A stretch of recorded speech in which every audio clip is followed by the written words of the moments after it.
Welcome to Classic Comedy of Old Time Radio. I'm your host, Ron Eckelbarger. Oh, what a tangled web we weave. We're talking about what Riley is going to do today in the next episode of The Life of Riley.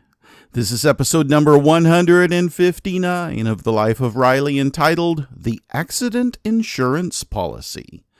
Today's show originally aired on May 31st, 1947. It starts with D and ends with T. That's Dreft, Procter & Gamble's Sudsing Miracle, 2,000 years newer than soap.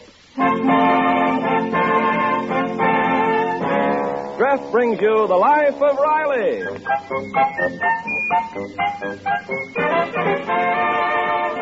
Dreft, D-R-E-F-T. Dreft, America's largest selling brand for washing silks, nylons, woolens, dishes, presents The Life of Riley with William Bendix as Riley.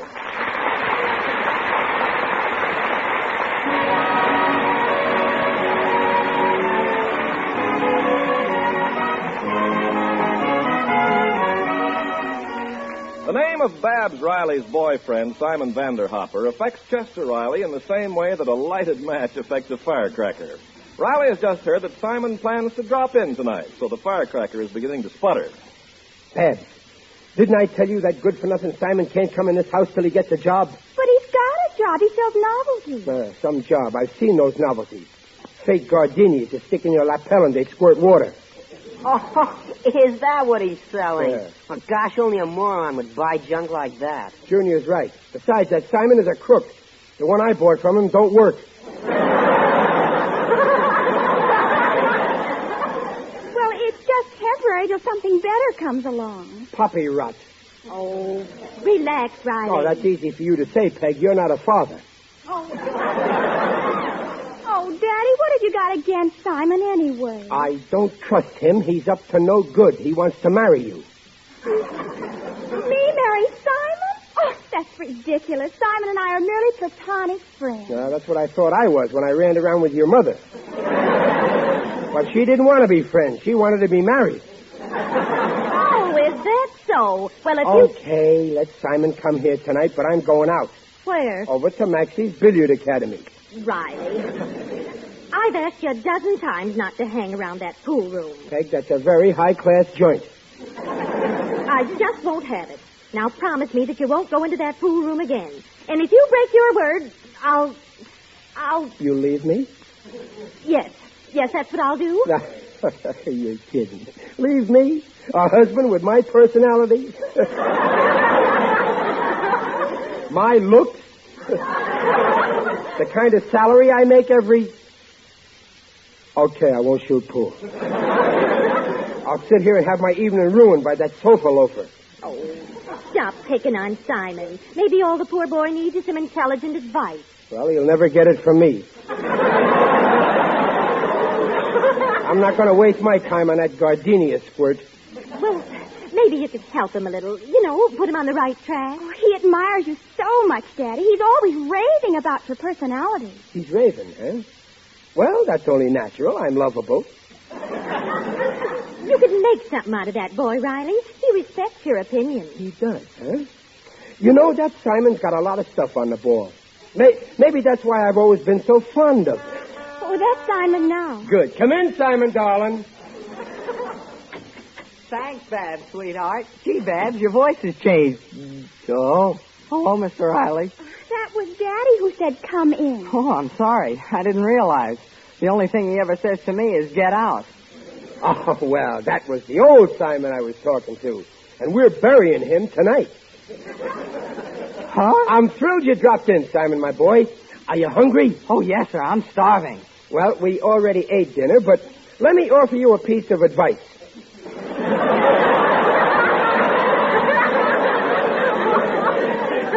Simon, you got to get a good job. Well, gee, I'd like to, but how? Well, I'm going to get you a job. Now, leave everything to me. I'll dig around in my brain and come up with something concrete. Oh, boy, that's terrific, Mr. Riley. Junior, hand me the evening paper. Here, Pop. Oh, let's see.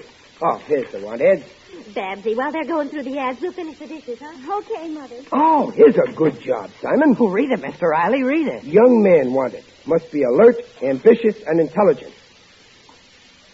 Well, let's try another one. Aha! Men wanted to sell insurance. Big income, great future, no experience necessary. Call Mr. Harris, manager, Paragon Mutual Accident and Life, Woodley, 2210. Oh, boy, that sounds great. You think I can get the job? Well, maybe if we go about it right. Business is all a matter of what connections you got. I wonder how we can get to this Mr. Harris. Pop, why don't you merely... Quiet, Junior. Now, if I knew the president of this insurance firm, I could get him to put pressure on Harris. Yeah, but, Pop, all we have to do Please, is... Junior. Now, if I knew someone who knew the president, I could get him to call the president and ask him to order Harris to hire you. This Harris is as stubborn as a mule. Well, Pop, if you'd... Junior, if you interrupt once more... Okay. Hey, I got it, Simon. Yes, yes. I once knew a fella, Joe Kaplan, in Philadelphia, who has a cousin who's a big insurance man in the Panama Canal Zone. Hello, Mr. Harris, please. Now, if I could only get Kaplan in Philadelphia to put pressure on his cousin... I'm calling about your ad. And then Kaplan's cousin in the Panama Canal Zone could write the president in Paragon and ask him to put pressure on Harris in Hollywood, then you got the job. Yes, sir. Oh, thank you, sir. That's it. Junior, get away from that phone. I got to call Kaplan in Philadelphia. Hey, wait, Pop. I just called Mr. Harris. He says Simon's got a job and he starts tomorrow. He does? Oh, gee. Thanks, Mr. Riley. You put it over. Oh, forget it, Simon. I was glad to do it.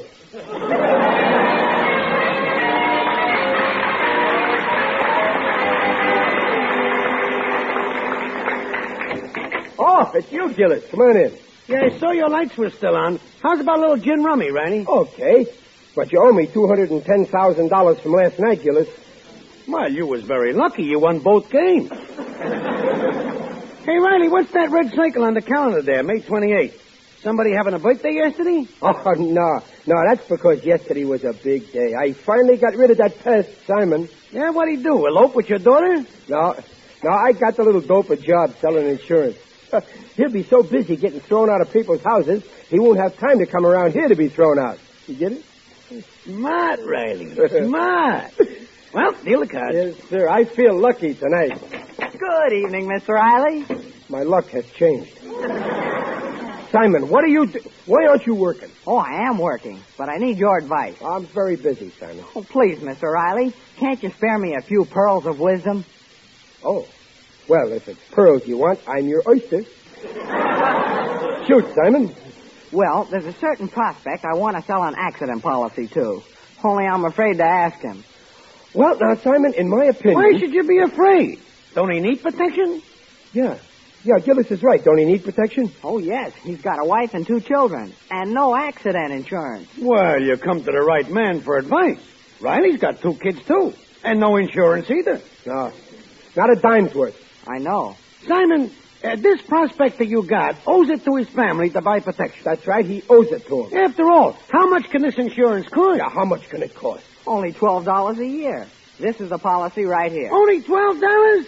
That's a bargain. Why, it's a steal. A guy with a family be selfish to turn down a policy like this. Selfish, he'd be a monster. Simon, you ask this guy right away. Sure, Simon. Why, if it was me, I'd sign in a minute. Here's a pen. Where do I sign? On the dotted line.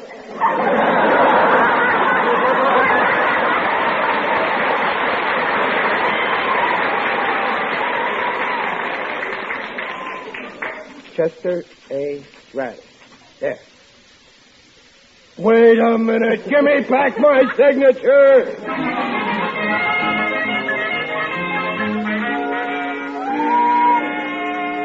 Hey, what's the matter, Riley? You look fatigued. Still sore because Simon stuck you with that insurance policy? No, it was worth $12 to get rid of that pest. But last night I had a little argument with the missus. Wives is all alike. Yep. What was it about? No, she found out I've been dropping into the pool room again on my way home from work. Just like a woman. Begrudging a hard-working man a little athletics. That's what I said, but Peg wanted me to promise on my word of honor as a gentleman that I wouldn't shoot pool again. So what'd you do? Well, what could I do? Mama was willing to make my wife happy, so I promised. Well, 8 ball in the side pocket. Hey, good shot. Listen, Gillis, If Peg finds out I was here, I'm sunk. She's got a temper. Why, she's liable to leave me and go home to her mother. Oh, don't worry. I won't snitch. I wish my wife would go home to her mother. And take her mother with her.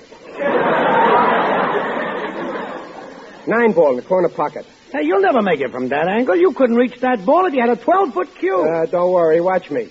Hey, Riley, you're climbing up on a table. Who's climbing? I just got my left knee up. Yeah, but your right foot's in the pocket. That's okay. I know what I'm doing. Now. Go! Oh, my ankle! Oh. Now you've done it. Here, let me help you up. Hey, what's the matter here? The clock fell off of the table. Help me get him up, Maxie. Okay. There. Now, drag him to that chair. Maxie, hold it. Good. What's the matter, Riley? My foot! Well, what about it? It's still in the pocket!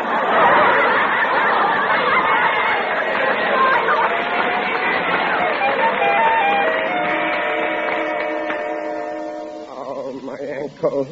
Oh, my ankle. Riley, what happened? How did you get hurt, Pop? I couldn't get a word out of Gillis. He just dumped you on the porch and ran away. Well, Peggy, it was this way. Gillis and me were... I always told you to be careful at the plant. The plant. What had happened when I was trying to... I climbed up on the... I got my foot... Oh, you're right. I knew that plant would get me into trouble. Oh, gee, your foot's swollen, Daddy. Yeah, take off my shoe, Junior. Well, I'll have to cut your shoelace. No, don't cut them. Those shoelaces cost money. Oh, well, don't stand there. Do something. Get some hot water. Yes, Daddy. Get the iodine. I'll get it.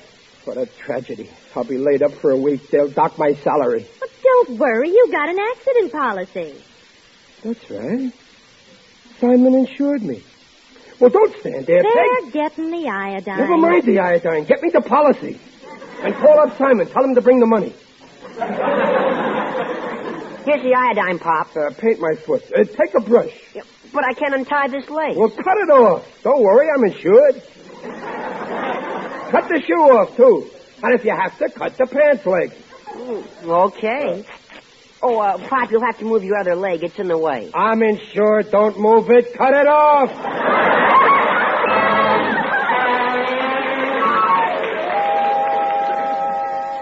Come in, Simon. I ran over as soon as I got your call, Mr. Riley. Did you bring the money? Well, no. First, you have to file a claim. But don't worry. My company will pay you every cent this accident cost you. Now, you see, you worried over nothing. Well, here's a list of my expenses, Simon.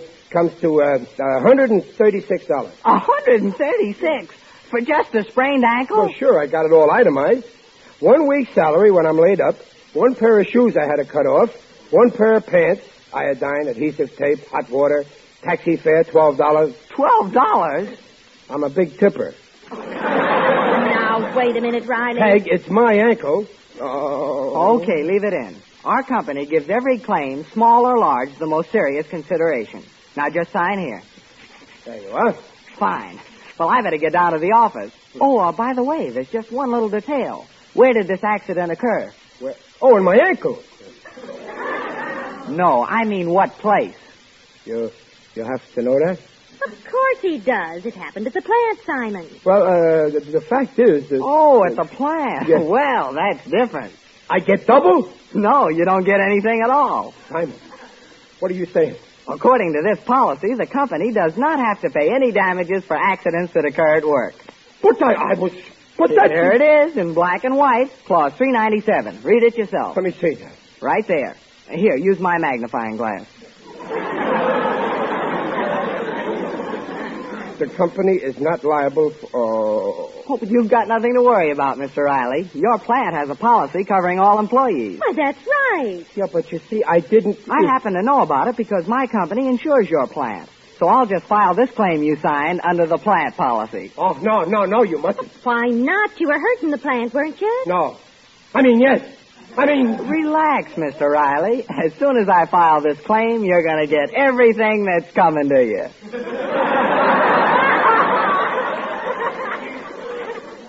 What a revolting development this is. Grass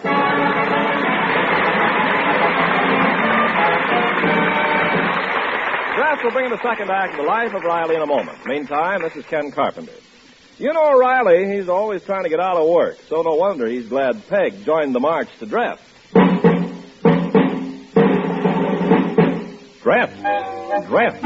Dress your dishes and oh how they shine. Shine without wiping in half of the time and look bright.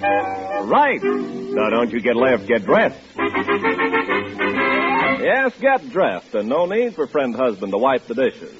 Dress makes dishes shine even without wiping. Glassware sparkles like jewels, polished or not. Millions of women are now enjoying this wonderful, faster method of dishwashing. They've discovered that because Dress leaves no soap film to be polished off, dishes, glasses, pots and pans, everything comes shining clean, towel or no towel. And that's not all. Dress makes unpleasant dishpan grease seem to disappear like magic. There's no greasy film on your hands. Dress's kind to hands, too. So first thing Monday, get Dress. The miracle suds backed by the Procter & Gamble name on every package. Don't get left, get Dress. And now back to the life of Riley with William Bendix as Riley. Oh, what's the matter, dear? Does your ankle hurt? Well, no, Peg. Why? Well, you've got a look of agony on your face. Oh, well, I'm thinking. Oh, Daddy, stop worrying about that insurance. Simon phoned a little while ago and said he'd be over. Simon, it's coming here? I'm going for a walk. Hand me my crutches. You stay and wait for him. He probably has a check with him. I don't want the money. You don't? No. What are you talking about? Well, why be greedy? I don't want to take advantage of the poor little insurance company. Poor? Daddy, that company's got at least $10 million. Your claim is only $136. Well, I hate to annoy their bookkeeper. Riley, when you fell, did you land on your head? I never heard of such... Oh, that must be Simon. Hello, folks. Hiya, Babs. Hello. Well, Mr. Riley, congratulations are in order. You brought my check? No, I got a raise, thanks to you. Oh, things are popping. Everybody down at the insurance company is talking about you. They're mad? Mad? They love you. They could kiss you. Here, have a cigar. Compliments of the manager, Miss Harris. But, Simon, I don't understand. What happened? Well, I filed that claim that Mr. Riley signed as an industrial accident. But it turned out that his boss, Mr. Stevenson, didn't report it when it happened. He didn't? No, and that means that the policy covering the plant is subject to immediate cancellation. Well, that's good, huh? Yes, sir. That's just what my company wants. They're losing a fortune on this deal with Stevenson, and now they can get out of it. All on account of my little ankle. Yes, sir. My company's got your boss in the worst jam he's ever been in. Thanks to you. Oh, it was nothing. I saw Stevenson this morning. Why, Stevenson was screaming and yelling, trying to find out why the accident wasn't reported. He's phoning up people left and right and firing them. Oh, so... Hello? Oh, Riley, it's Mr. Stevenson. I don't want to talk to him. Tell him we ain't got a phone. Riley. You've got to talk to him. Well, hello, boss. What's new? But boss, but my ankle, okay, goodbye. But he wants me there right away. But what did he say about your ankle? He said to bring my crutches. When he gets through with me, I'm going to need them.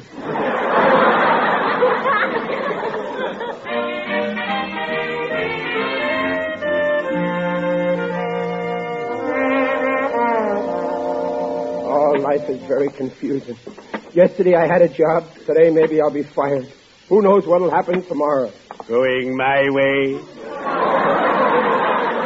Who's that? It is I, Digby Odell, the friendly undertaker. Greetings, Riley. You're looking fat. You look horrible. I got this here sprained ankle, and I bought a policy, and... Policy? Yeah. Oh, that's a coincidence. I'm on the board of the UELIS. UELIS? The Undertakers and Embalmers Life Insurance Society. We have only one policy. We cover you completely. On account of this accident, my boss is mad at me. I shouldn't have said it happened at the plant. Well, didn't it? No, it was in a pool room. And if my wife hears about that, I'll never get straightened out. Yes, you will in time. But first, go to your boss. Tell him the truth. You mean you want me to dig my own grave? That'll never happen while I'm around. Now do as I say. Pronto. I guess you're right, Digger. Honest, I'm so mixed up. If I was a drinking man, I'd go drown my troubles.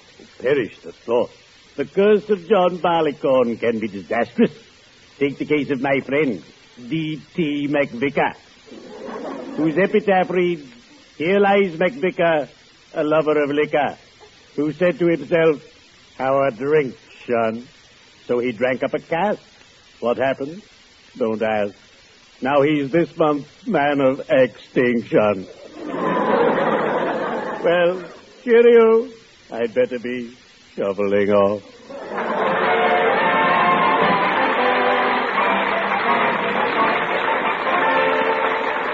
You listen to me, Stevenson. And you listen to me, Harris. I repeat, Stevenson, when that Riley accident was not reported, it was a clear violation, and my company has a legal right to cancel your factory's group insurance. You'll never get away with it, Harris. Let me tell you that...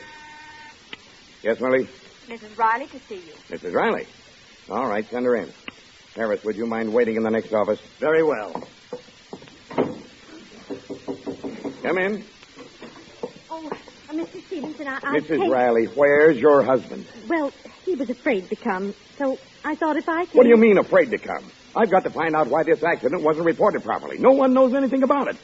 I'm beginning to doubt it ever happened here. Oh, no, it happened here all right. Riley told me. He wouldn't lie. And I'm sunk. They'll cancel. When I find out who's responsible... Yes? Mr. Riley is here to see you. Send him in. I want to see your husband alone. Please wait in the next office. Oh, certainly. Come in. Hello, boss. What's new? You blithering idiot. Do you realize all the trouble you're causing? But, boss, the accident... This is the last accident you'll have in this plant. You're fired. But, boss, the accident didn't happen here. It happened in a pool room. That's no excuse. You were... Did you say pool room? Well, yeah.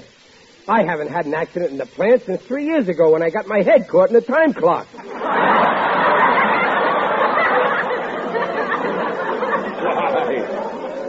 Why, Riley, that's wonderful. I'm going to give you a raise for this. A raise? Gee, thanks, boss.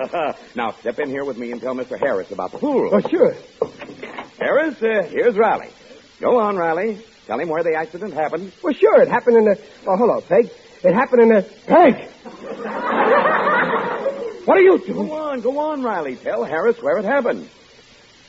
In the plant. Where? In the pool room. Where? In the plant. What? The pool room. The plant. Riley, you're fired. Do I still get my raise? Get out of here. No, wait, boss. I'll confess. It happened in the pool room. The pool room? Yes. I'm sorry, Peg, but that's the truth. Well, Harris, try and cancel now. Just a minute, Stevenson. You don't expect me to believe the testimony of this... Idiot? Oh, then you're not mad at me, Peg. You're going to have to prove this, Stevenson. But that's where it happened, I swear. Mr. Stevenson, the new rivets we got... Oh, excuse me. Gillis, tell him. Tell him where I sprained my ankle. You were there. You witnessed the accident? Saw the whole thing. Then where did it happen, Gillis? Why, it happened in... Oh, hello, Mrs. Riley. It happened... Mrs. Riley! It happened in the plant, so help me.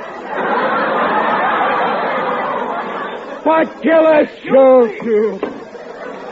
Oh, he's lying. He's trying to protect me from my wife. I can prove it happened in the pool room. Come with me. Give me one more chance before you hang me.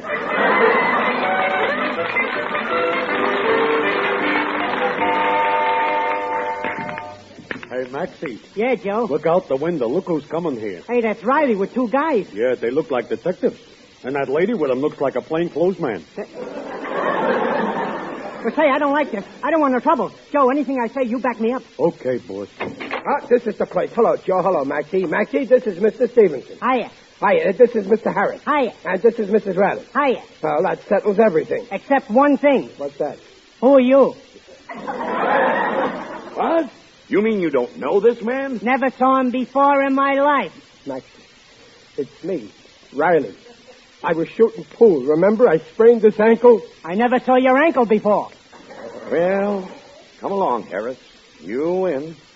As for you, Riley... No, wait. Honest, it happened right here, right at this table. The number 9 ball was over here. But I couldn't reach it, so I got up on a table like this, and then I made the shot like this. Oh, my ankle! Riley, dear, are you hurt? I sprained my good ankle. So that's how it happened. Well, Stevenson, I guess Riley was telling the truth. Let's forget about the matter. Oh, my poor ankles. Well, I'm sorry about your ankles, dear. But maybe this will be a lesson to you. Never tell lies to your wife. You're right, Uncle. That's a lesson for all married men. If they tell lies, they'll wind up like me, without a leg to stand on.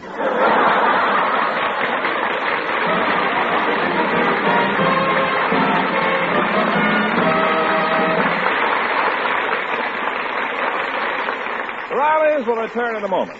But first, a word to all the lovely June brides-to-be. To help keep your trousseau looking fresh and pretty as the day you're married, always use Dreft. It's the world's finest care for silks, nylons, woolens. Yes, Dreft your nylons, and they'll stay sheer and lovely as new. Dreft that pretty new sweater, too. It'll come out softer and fluffier than with even expensive soap flakes. And your filmy lingerie. Dreft will keep the colors bright and sparkling, washing after washing. You see, Dreft leaves no sticky deposit in fabrics the way soaps do. Dreft suds rinse clear. So for brighter, fresher, safer cleaning for your nice things, join the march to Dreft. Don't get left, get Dreft. Riley, why did you let matters go so far? Why didn't you say from the very beginning it happened in the pool room? Well, I was afraid maybe you'd leave me. Oh, Riley, you ought to know I'd never leave you. You ought to know why, too. You couldn't find an apartment? No, you big goose. Because I love you. Oh, Dumpling. I never knew you cared.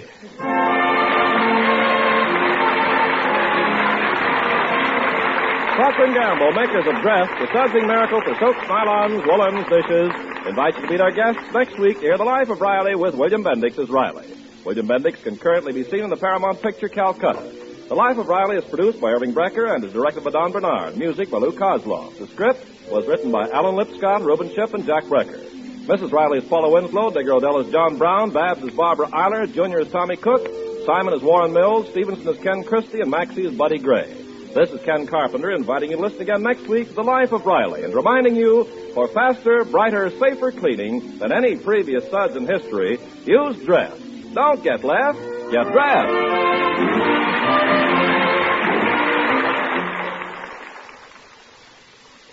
Say, what put the gleam in his eye? The gleam in her hair. And why is the gleam in her hair? Prell, P-R-E-L-L, Procter & Gamble's new Emerald Clear Radiant Cream Shampoo in the handy tube. Prell reveals a radiant, gleaming beauty no soap or soap shampoo can equal. And Prell leaves hair so easy to manage. Radiantly soft, radiantly lovely. Prell removes embarrassing dandruff in as little as 3 minutes, a fact proved by a group of doctors. Even stubborn dandruff was controlled by only 2 Prell shampoos a week. And a little Prell makes mountains of lather. And say, the whole family goes for that handy Prell tube. Yes, no messy jars, no slippery bottles. Try the new Radiant Cream Shampoo, Prell. P-R-E-L-L, Prell shampoo. Leaves hair radiant, gleaming bright. Not a bit of dandruff is inside. Comes in tube, handy too. P-R-E-L-L, Prell shampoo. Yes, try Prell. Listen again next week when Dreft, the sudsing miracle for silks, nylons, woolens, dishes, brings you The Life of Riley. Good night.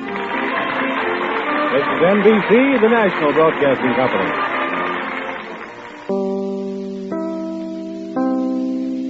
Riley, Riley, Riley. When are you going to learn? Don't lie to Peg. Please send your questions and comments to host@classiccomedyotr.com. Come back next Friday for the next episode of The Life of Riley, and check in on Monday for our first installment of The Bickersons. Please go to our website, classiccomedyotr.com, and support our show by clicking on the Become a Patron button or the Donate button. Until next time, in the words of Amelia Earhart, never interrupt someone doing what you said couldn't be done.